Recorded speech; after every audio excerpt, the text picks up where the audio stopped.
Hej, jeg sidder her med bogeksperten Sofie Hvide Pedersen, og hun vil gerne fortælle lidt om bogen Intet, men vi snakker om personen Sofie.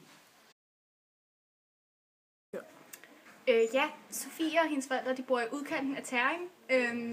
Sofie, hun har ikke rigtig en identitet i klassen.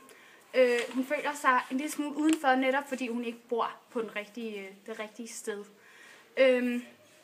Når Pierre Anton han fortæller om, sådan, hvordan det er, at verden er, og deres fremtid, så bliver Sofie hun bliver meget nervøs, fordi at hun kan ikke rigtig lide det, hun hører. Okay. Pierre har den tankegang om, at der er ingenting, der betyder noget, og man kan lige så godt starte nu på at ikke at gøre noget. Som sagt, i starten af bogen, så har Sofie, hun er sådan tilbageholdende, hun har ikke rigtig en identitet.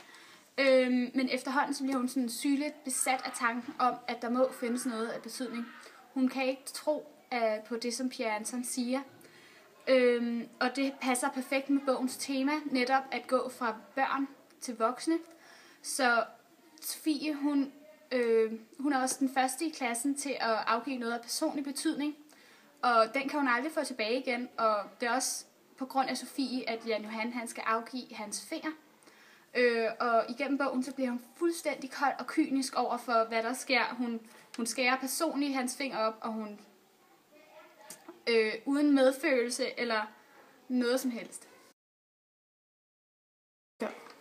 Ja, altså Agnes har beskrevet meget godt i et citat, som jeg lige vil læse højt i bogen.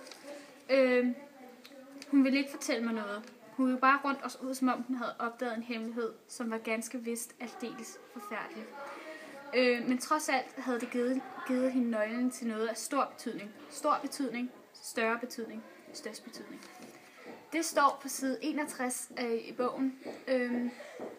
Jeg tror, at det Agnes vil sige ved det her er, at Sofie, hun føler sig på en måde stolt over, at hun har gjort noget så vigtigt, at nu føler hun sig en lille smule med i fællesskabet, netop fordi hun har afgivet noget til dyngen, som hun selv er virkelig personligt, og nu føler hun sig rigtig med i fællesskabet.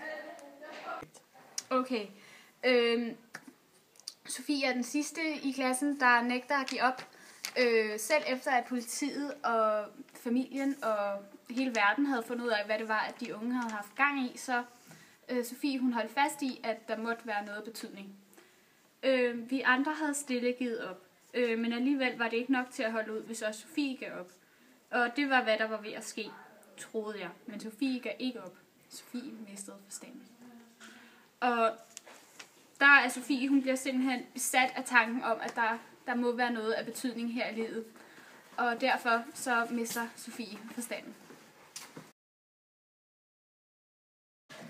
Agnes har meget fint beskrevet i bogen, hvordan det er, Sofie reagerer, da hun har fundet ud af det.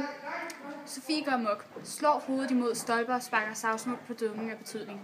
Hvis dyngen ikke betyder noget, så har Pierre Anton ret. Og der er ingenting, der betyder noget, fortsætter Sofie. Intet. Intet, skreg hun. Intet, intet, intet.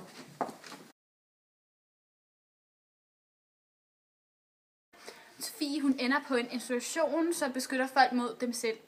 Ligesom som Agnes fortæller. Vi synes, det virker som om, at Sofie hun er blevet voksen alt for hurtigt, og det hænger igen sammen med temaet af bogen, netop overgangen fra barn til voksen.